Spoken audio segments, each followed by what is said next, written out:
لست في حاجة لشهادة أحد، وتكفيني شهادة الله تعالى وشهادة الشعب وشهادة التاريخ. وأؤكد مجددا اليوم على أن الأمر يجب أن يكون متعلقا بالخيانة العظمى للشعب الفلسطيني. ليست لدينا يا أبناء شعبنا العظيم صواريخ عابرة للقارات، ولكن لدينا مواقف عابرة للقارات، ولا نقبل المساومة ولا المزايدة ولا الضغط ولا الابتزاز من أي جهة كانت، لا في الداخل ولا في الخارج.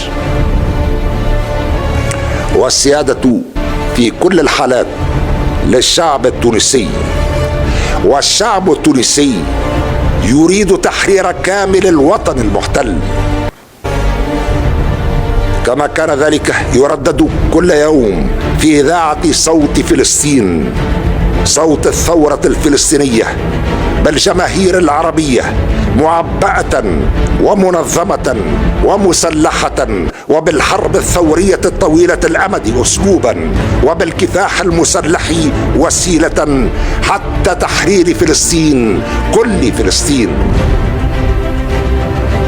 هذا هو الموقف بالأمس واليوم وغدا، لأن حرب التحرير هي حرب نخوضها مع كل أحرار العالم. والتحرر لا يؤخذ بالنصوص وبالتمني، ولكن تؤخذ الدنيا غلابة، كما أن نفس الشريف لها غايتان: ورود المنايا ونيل المنى.